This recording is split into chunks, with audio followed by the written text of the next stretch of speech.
Hello friends, welcome to my channel. ஜலதோஷம் பிடிச்சிருக்கு, தொண்டை கரகரப்பாக இருக்குது அப்படின்னா எப்போவுமே நம்ம கொள்ளு ரசம், மிளகு ரசம் வச்சு சாப்பிடுவோம். ஒரு முறை இந்த மாதிரி கொஞ்சம் டிஃப்ரெண்ட்டாக ட்ரை பண்ணி பாருங்கள். அது மட்டும் இல்லைங்க, பசியே இல்லை, மந்தமாக இருக்குது அப்படின்னாலும் இந்த ஒரு ரசம் போதுங்க. நல்ல பசியை தூண்டி விடும், நல்ல செரிமானம் ஆகும்.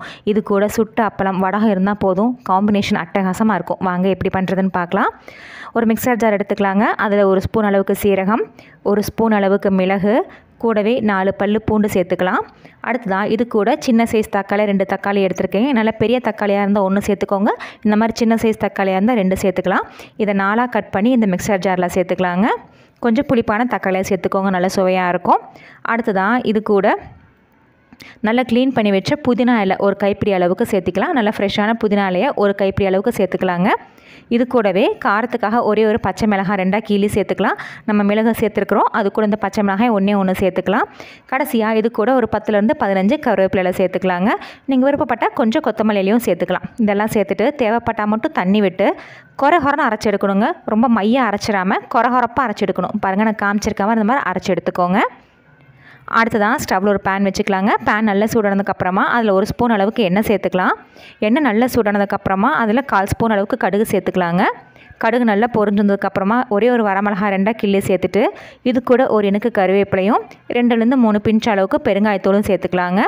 பெருங்காயத்தூள் நல்லா பொரிஞ்சு வரணும். பெருங்காயத்தூள் நல்லா பொரிஞ்சு வந்ததுக்கப்புறமா இது கூட நான் ஏற்கனவே அரைச்சி வச்சுருந்த புதினா விழுதை இது கூட சேர்த்துக்கலாம். சேர்க்கும்போது ஃப்ளேம் நல்லா லோவில் வச்சுட்டே சேர்த்துக்கலாங்க.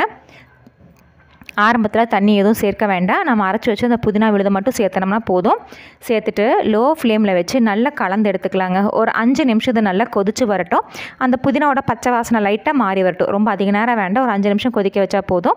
மிக்சர் ஜாரில் ஒரு 2 ஸ்பூன் அளவுக்கு தண்ணி, ரொம்ப அதிகமாக வேண்டாம், 2 ஸ்பூன் அளவுக்கு தண்ணி விட்டு இது கூட சேர்த்துட்டு ஒரு 5 நிமிஷம் நல்லா தளத்தளன்னு கொதிக்க வச்சு எடுத்துக்கலாங்க. கொதித்து வரட்டும், பார்க்கலாம்.